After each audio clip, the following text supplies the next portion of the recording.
So I don't know about you, but I'm really tired of having to buy lawnmower batteries. Seems like almost every season, every other season.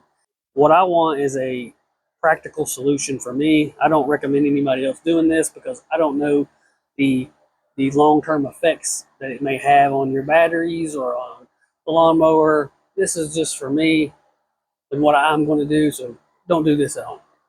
I'm going to take these batteries right here. I got two of these 3 amp hour batteries, and I got a couple of the adapters off Amazon that you can attach these to and then power whatever it is that you're wanting to power. And then I'm going to see if I can hook this thing up and make this at least just start. All I need it to do is start up. And the power that it generates will run the lights and whatever else it needs to run. As soon as it starts, I will be disconnecting these batteries, and I got a main switch I'm going to mount. So just for starting, that's all I'm doing. But if this will work, I don't ever have to buy those batteries again. Just these, which I use quite regularly. So let's get at it. And so here's the adapters. Like I said, they come with two, which I want to use both of them. That way I know I got plenty of power there to fire this lawnmower up.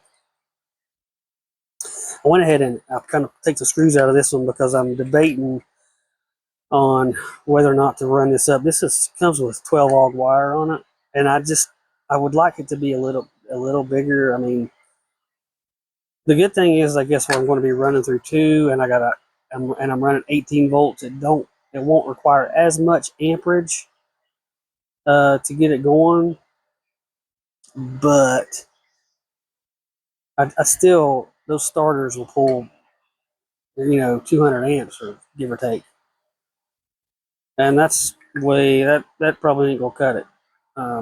So I'm gonna at least bump this up. Like, this is 12. I think I got some 10, maybe some 8, but it's just seeing if I can get that to resolder to these lugs right here. I like these big wide blades, and they're pretty thick, so I feel good about those. I just got to make this connection right here. So let me see what I got for this. I have an old Explorer that I'm going to haul off for scrap, and it's got this fuse block in it that I've already robbed all the fuses and relays out of. But this block right here is maxi fuses. So what I want to do is see if I can get this whole block out, and it's already got. And the only good thing is it's only got two in it, two terminal sets. So that's all I need, and just get this block, use this block, and mount it in line where they got these regular size fuses here. And that way we can run a little bit, maybe 30 amp, but it'll be a maxi fuse. So let me see if I can get this thing out of here.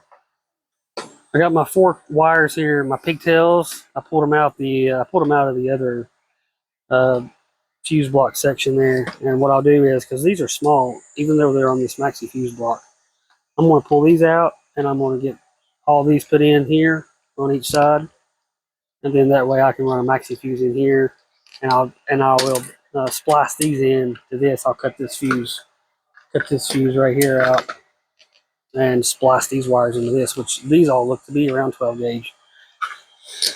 And I may end up just running 12 gauge and seeing what happens. So let me get all that took care of, and then we'll try to get it all mounted up to the lawnmower here and all tied in and see what it does.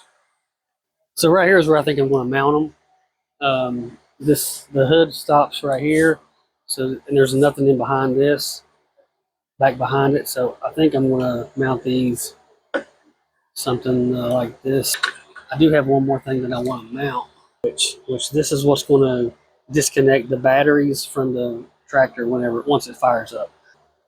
I guess I can mount this maybe right here, and then put those, and then put these up here, that, like that.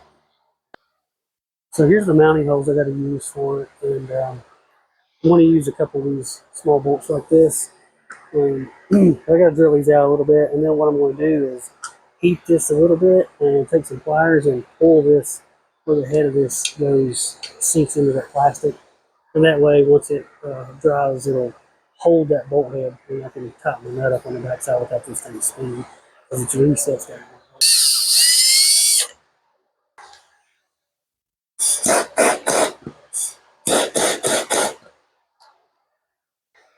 Well, that failed miserably, so let's try another way here. Instead of heating the plastic, let me heat the bolt and see if it'll just be hot and melt that part that I want, because I'm afraid it's going to destroy that. It's already bubbling it up there.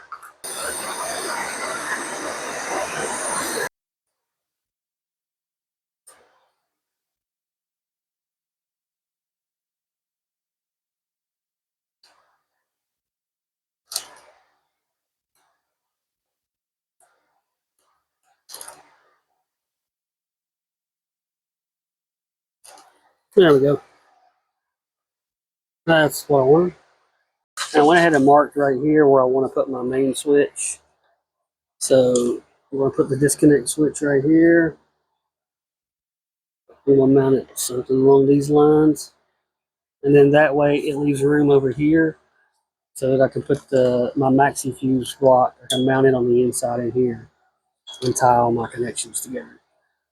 So at least that's the plan. Let me go ahead and get this here cut out. We'll get that mounted.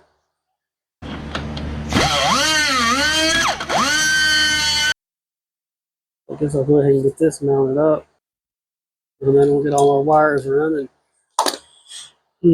Hope it don't burn to the ground. Okay, so I got it all wired up. I got my grounds coming in. There's my disconnect back there. There's my 30 amp maxi fuses in the back. I got all that mounted up, and I got it coming out here to my starter solenoid. So the good thing is that if I ever want to revert back to this battery here, let's just say this don't work and whatever, for whatever reason, and all I got to do is either I can disconnect this one here or just leave this main switch off, and then the only back feeding it would do would be up this wire here to that post, and that's it. But if I just wanted to disconnect it here and then put my little jumper right here back in, I'm right back to my battery. Disconnect this negative one here too as well. So I didn't want to make it to where I couldn't ever go back to it. I'm hoping I won't ever have to. However, if I do, then I'll have that option. So I'm not even going to try to charge these batteries full. I'm just going to put them on here, and we'll see what it does. I don't know. So this battery here is at 4. Looks like it's full. This one here is at 2. So let's just. I'm hoping that it'll just work in this scenario. That's the whole reason I wanted to go with 4, so I had plenty of juice to crank this over, because not all the time are my batteries always charged. So I'm gonna put them on here, and we'll see what it does.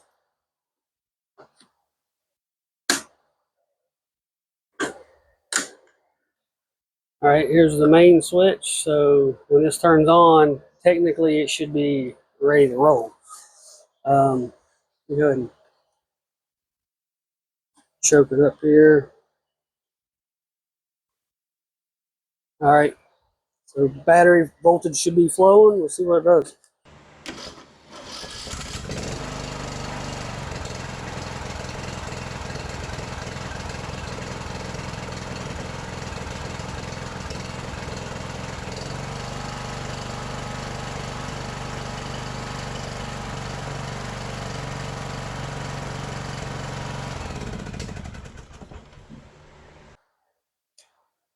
Well, I call that a success.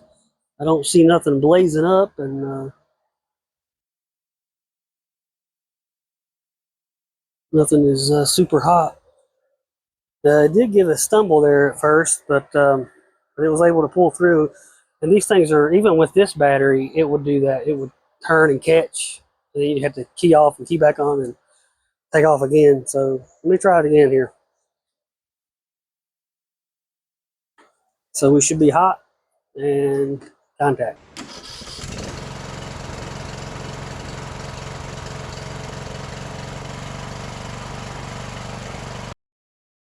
And that will save me a whole lot of time and aggravation, that I don't have to worry about this battery dying or having a draw on it, or the next spring when I go to cut the grass. It should be good as long as I got my Milwaukee batteries. So I got 3 on this one. and 3 on this one now. So they leveled out. I mean, they're not even warm. I don't feel nothing. It feels just normal. So that's awesome. I don't think these are. I don't think this would be good for like intent on long cranks. Like if you had to crank and crank and crank and crank, I don't think this is what would do it. As long as it fires up, rather quickly, I think this would probably be good or okay. Again, I don't know all the consequences and if there's any adverse effects.